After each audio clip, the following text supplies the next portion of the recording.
everyone, I'm Dan and welcome back to Conspiraspeaks, where no theory is off the table and no iceberg goes too deep. Today we tackle a conspiracy older than the internet, which has left an impact on fans across the globe. Today's conspiracy expert is award-winning author and online conspiracy personality. Please welcome Andreas Heath.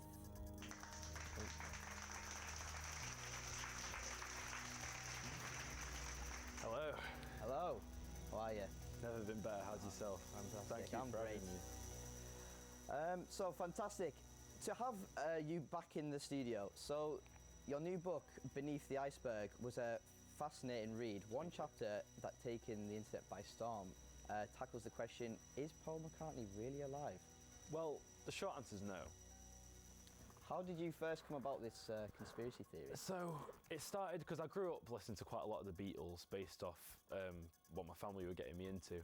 And as I got older, I started to research it myself, and I went on like a rabbit hole one night, and I started to notice that in some of the later performances when the band were together, Paul McCartney actually looks like visibly different to some of his earlier work.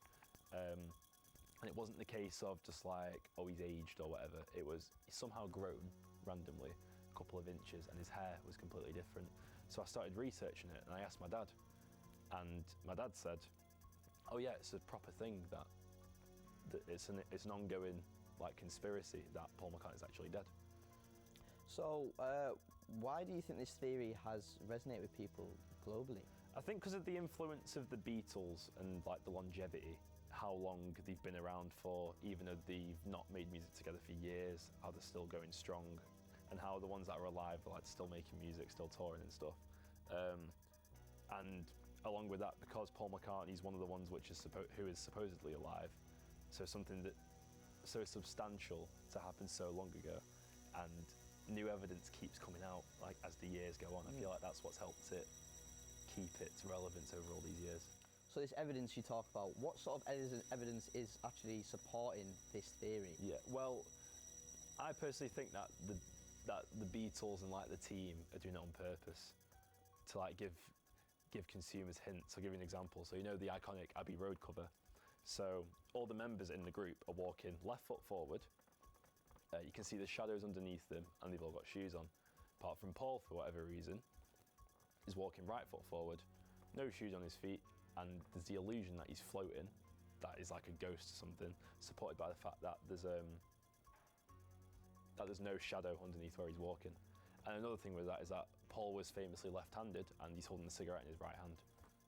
So why would he be smoking a cigarette with his right if he's left-handed? I've never really noticed anything like this before. Yeah. So the Paul McCartney we see now, the man who's on the stages, at Glastonbury and that, who is this new Paul McCartney then? So that is actually William Campbell, who won a Paul McCartney lookalike contest several years back, and he said, oh, I can sing as well, I sound quite a bit like Paul.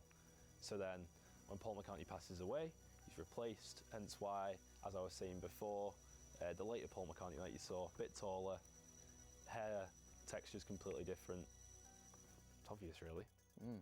So with all conspiracy theories, there's got to be some form of doubt that this is not real, surely.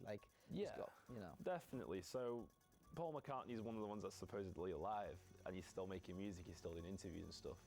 But I really do think something's off. And he does an explanation about the Abbey Road thing I mentioned. Doesn't make sense. He said he was hot, so he kicked his shoes off and walked on the road. Why? That makes no sense. Well, that's all we got time for today. Thank you for joining me, Andreas. Thanks for having me. You can find Andreas at andreasheath.all platforms. Join us next week as we talk all things Loch Ness Monster. And finally, to you all at home, remember, stay sleuthing.